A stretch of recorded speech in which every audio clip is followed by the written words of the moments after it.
Sometimes the most powerful lessons, well, they aren't shouted from the rooftops, are they? They're more like echoes, whispers from past mistakes. Yeah, exactly. And today we're listening to two really chilling echoes from the late 1940s, just months apart. Two United Airlines DC-6 planes. Disaster. Yeah, and what's really unsettling is the connection, the hidden link between them. Right, like an attempt to fix one problem actually kind of paved the way for another tragedy. It's precisely that. So we're doing a deep dive into these accidents of another age. Yeah. That's a phrase from Admiral Cloudberg's article, which is our main source here. Okay. And the goal really is to pull out those vital safety lessons that came out of these crashes. Lessons that honestly still shape aviation safety today. So let's paint the picture. Late 1940s. Flying was, well, thrilling, definitely cutting edge, but also, let's be honest, riskier than now. Oh, absolutely. The Douglas DC-6, though, that was top-tier tech, a real state-of-the-art propliner. It was. Pressurized cabin could carry, what, nearly 70 people? Yeah, and fly nonstop, Los Angeles to New York. I mean, that was massive back then. Huge. A game changer. But the safety rules. Yeah. Very different. You know, limited safety gear, those safety cards were just text. Hard to picture now. Totally. And even pilot training hours were lower. Like, Captain McMillan and First Officer Griesbach on that first flight. Right. Their time specifically on the DC-6 was pretty low, even though McMillan had like 15,000 total hours. Yeah, it really underscores how much things have evolved. Powered flight was still, relatively young. Yeah. The deep understanding needed for total safety. Still developing. The DC-6 was a leap, yes, but it brought new complexities, new potential dangers that weren't always fully grasped. Okay, so let's get into the first one. United Flight 608, October 24th, 1947, LA to Chicago, 52 souls on board. You can almost picture it, right? Plush seats, maybe cigar smoke in the air, proper meal service. Definitely a different vibe than flying today. But then midday over Utah, Captain McMillan radios in, fire in the baggage compartment. He'd hit the extinguishers, but the smoke was getting worse in the cabin. And their only real option was this tiny airport, Bryce Canyon, hardly ever used. And the scary thing is how fast it all went downhill from there. Yeah. The next message from the pilot, tail is going out. That's just chilling. It points to, serious damage to the controls. People on the ground saw flames, white smoke trailing from the right wing. Things were clearly escalating fast. And they were pushing so hard to make that strip. But then black smoke. Pieces actually falling off the plane. Fuselage skin, baggage, even a wing flap. Just imagine the terror inside. And yet they got so close, the captain's last words, "We may make it approaching a strip." Unbelievable. But less than a kilometer out, total control failure. The plane just spirals down, crashes into the plateau there in Bryce Canyon National Park. Nobody survived. A horrific loss. At the time, it was the second deadliest plane crash in the U.S. And investigating it. Tough job back then. No black boxes, no widespread radar. Right. Air crash investigation was still finding its feet, really. Initially, they weren't even sure they could find the exact cause of the fire. But they did, eventually. They painstakingly gathered up all the wreckage, took it to a hangar in Santa Monica, started putting it back together. Like a giant, grim jigsaw puzzle. And that's when they realized something crucial. The fire didn't actually start in the baggage hold, even though the alarm was there. It started somewhere else and spread to the hold. The crew just reported it where they first saw the signs, understandably. And then, less than 3 weeks later, this is key, Yeah. November 11th, 1947, another DC-6, American Airlines this time. Yes, over Arizona. Had a fire, but managed an emergency landing in Gallup, New Mexico. And everyone got out safely. Crucially, yes. And that incident provided the missing piece. Exactly, because the investigators could look at this mostly intact plane in Gallup. Right. And they found the fire there, developed in a remarkably similar way to Flight 608. By looking at the burn patterns, the soot, they pinpointed the shared problem. Fuel leaking from a vent under the right wing near the fuselage, And this leaking fuel was getting sucked straight into the cabin air conditioning intake. which was located right next to the cabin heater. Boom. Ignition. So, like you said at the start, a design flaw in the fuel system interacting with the environmental controls.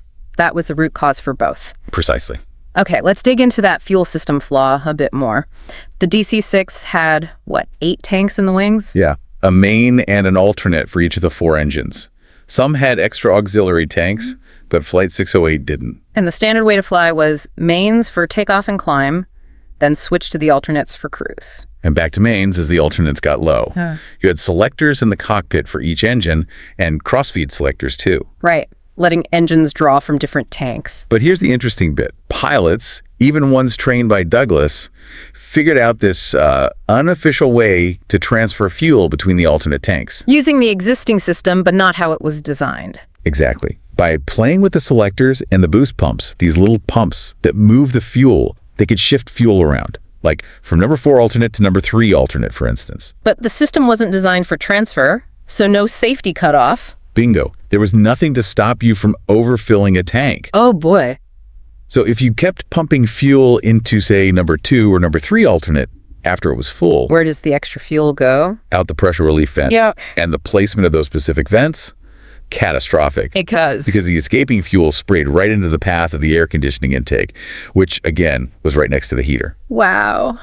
Admiral Cloudberg mentioned the overflow rate was insane, like over 47 liters a minute. Frighteningly high. Yeah. Just pouring fuel vapor towards an ignition source. So why? Why were pilots doing this transfer thing if it wasn't documented? It seems like it became a kind of workload-saving shortcut. How? See, the alternate tanks weren't always the same size on all DC-6s.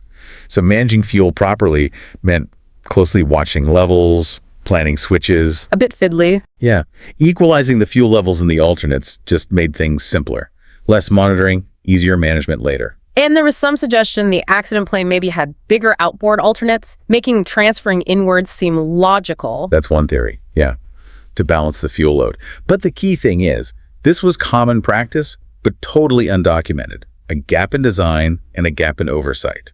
And the oversight seems, well, lacking is putting it mildly. The CAB, the investigators, even noted the DC-6 didn't really meet the CAA's own rules about interconnected tanks and fuel overflow. Right. And incredibly, a CAA inspector actually ticked yes on a checklist, saying the vent outlets weren't a fire hazard. You're kidding? Nope. Douglas and the CAA basically said, oops, we didn't really think about fuel coming out the vents, and Douglas hadn't tested for transfer or overfilling at all. Wow. Just wow. And the last piece for Flight 608 seems to be testimony that Captain McMillan did this fuel equalizing thing quite often. So the likely scenario is he just left the boost pump on too long, transferring from number 4. To the number 3 alternate, which was probably smaller on that specific plane, causing it to overflow. And then, tragically, there was something else that made 608 so much worse. The flares. Yeah. United 608 was carrying emergency flares in the cabin, barium nitrate. And when the fire reached those, it intensified massively, burned right through the tail control cables. But the American Airlines plane that landed safely in Gallup Wasn't carrying those flares. That gave their pilots crucial extra time. Okay, so after Gallup and Bryce Canyon, the consequences were immediate. Yep. The whole DC-6 fleet was grounded for 4 months. And Douglas had to make changes. A whole raft of them. Better extinguishers, redesigned vents, better flare protection, check valves to stop the fuel transfer, smoke detectors in the AC system, moving the vent locations. And the manual was updated. Explicitly NO fuel transfer. Right. Yeah. And the CAB seemed satisfied. They thought, okay, problem solved. You'd really hope that was the end of the story. A terrible lesson. Learned the hard way. But it wasn't. Because fixing the fire hazard, well, they accidentally created another danger. Carbon dioxide, CO2. Exactly. It's a classic case almost Well. of the cure being potentially worse than the disease, or at least introducing a whole new disease. The focus shifted from fire to this silent, invisible killer. And the really concerning part is that Douglas knew about this new danger from their own testing. Yeah, they were testing the new ventilation and the CO2 fire suppression system they'd installed. The fix for the fuel fire issue. Right. And during a test, they discharged the CO2 and dangerous amounts flowed back into the cockpit. Nearly knocked out the flight crew. Wow. And people saw this happen. Oh, yeah. A CA inspector was there, a rep for the pilots union too. They witnessed it. So Douglas didn't just ignore that, surely. Well, they brought in a medical specialist, Dr. Clayton White. He looked at their test data, looked at the research on CO2. His conclusion was stark. CO2 over 5%. Hazardous. And Douglas's tests. Totally inadequate. He said they needed much better testing, and crucially, they needed to share his report with the CAA and the airlines. Okay, that sounds like the right thing to do. You'd think. But instead, Douglas's chief test pilot literally wrote on White's report, "Do not discuss with CAA." No way! And file it away. So the CAA, completely in the dark about these serious medical concerns, approved the changes. Unbelievable. So what safeguard was there? Just a relief valve? and a checklist item telling pilots to open it before hitting the extinguishers to prevent excessive CO2. And get this, the CAA initially wanted to use the word lethal CO2. But Douglas pushed back. Yep, they got it changed to the much milder excessive. This is just layers of bad decisions. It gets worse. May 1948, a TWA Constellation, different plane, but similar systems in some ways, gets a false fire warning. Crew hits the CO2. It leaks into the cockpit, partially incapacitates the pilots. Thankfully, they managed to land safely. Another warning sign. It's a huge one. And the Air Transport Association, the ATA, which represented airlines, sent out a warning telegram to all DC-6 operators about this potential CO2 issue. Told them, maybe do your own tests. Good. Finally, someone's warning people. Douglas's reaction. Furious, they sent this incredibly terse telegram back to the ATA demanding they retract any mention of the DC-6. What? Why? They claimed their own tests were entirely satisfactory, which we now know wasn't true thanks to Dr. White, and basically warned airlines not to do their own hazardous tests. They actively tried to stop airlines from investigating a potential safety issue. Seems like it. And under pressure from Douglas, the ATA backed down. They retracted the warning about the DC-6. It's deeply disturbing. And literally 2 days after that ATA retraction, June 17th, 1948, tragedy strikes again. United Airlines Flight 624, another DC-6. Chicago to New York, Captain George Warner, very little DC-6 time, just 30 hours. First Officer Richard Schember, only 129 hours. You had 43 people on board with absolutely no idea about this hidden CO2 danger. Flight's going normally until they're over eastern Pennsylvania. Yeah. Then, a fire warning light comes on. Forward baggage compartment. Was there a fire? No. False alarm. But the crew didn't know that. Panic. You hear it in the radio calls. Fragmented messages to LaGuardia. Talk of fire, discharging extinguishers. Then screams, "This is an emergency descent." Oh, God. What followed was just bizarre. 10 minutes of completely erratic flying. What do you mean? They flew right over Sunbury Airport. Perfectly usable airport. They could have landed. But they didn't even try. Nope. Instead, they entered this weird left turn, descended way too low over mountains near Mount Carmel. Someone saw them fly incredibly close to the ground. Where? Crashed into a right turn, straight into high terrain. No. Crashed into a power line clearing on a mountain, hit a transformer, cut the power lines, disintegrated. Everyone, all 43, killed instantly. It's awful. The confirmation came grimly from another United flight nearby. Radioed in. Flight 624 stands in no further need of assistance wrecked at Mount Carmel. Chilling. So the investigation, what did it find? Confirmed. No fire before impact. The false warning started the whole deadly chain. And the CO2. The relief valves were found closed, likely just forgotten in the panic. Made easier because the checklist didn't stress the consequences. Exactly. What? United's checklist didn't have that lethal warning Douglas had objected to. And the erratic flight, flying right over a usable airport, it all pointed to pilot incapacitation from the CO2. So Dr. White's warnings were completely validated, tragically. Absolutely. And later, during a lawsuit over the crash, his suppress report finally came out. Caused a huge stir, especially when Douglas's lawyer was caught trying to erase that "do not discuss with CAA" note. Just shameful. And there were other mischances, weren't there? Didn't the pilots union ask for oxygen masks earlier? They did. Yeah. Airline Pilots Association, March 1948. They lobbied for pure oxygen masks, which would protect it against CO2. But the CAA said Said they weren't necessary. Dismissed the idea. only to reverse course immediately after Mount Carmel. Swiftly. Suddenly, pure oxygen masks were mandated, and pilots were told to put them on before hitting the fire extinguishers. Too late for Flight 624. So after this second disaster, Douglas had to make more changes. Yep. They finally redesigned it so pulling the extinguisher handle automatically opened the CO2 relief valves. No checklist step to forget in a panic.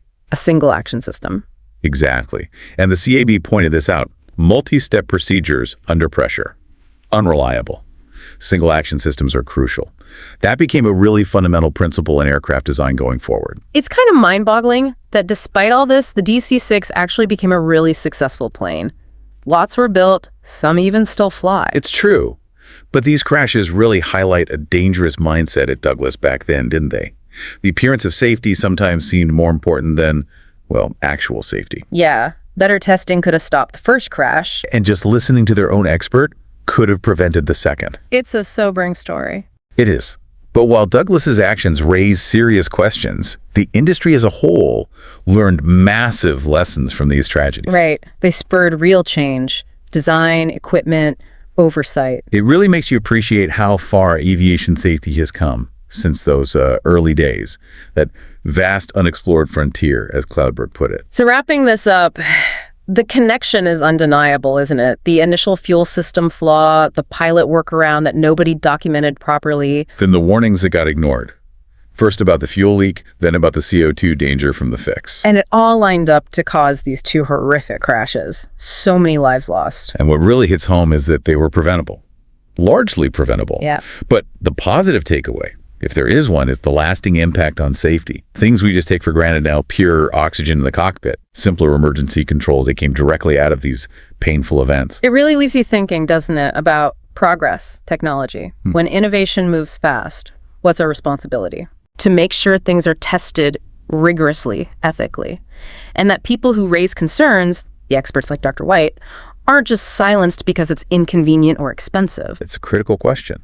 How do we balance moving forward with ensuring we're not overlooking hidden dangers, especially in complex systems? Something to definitely mull over.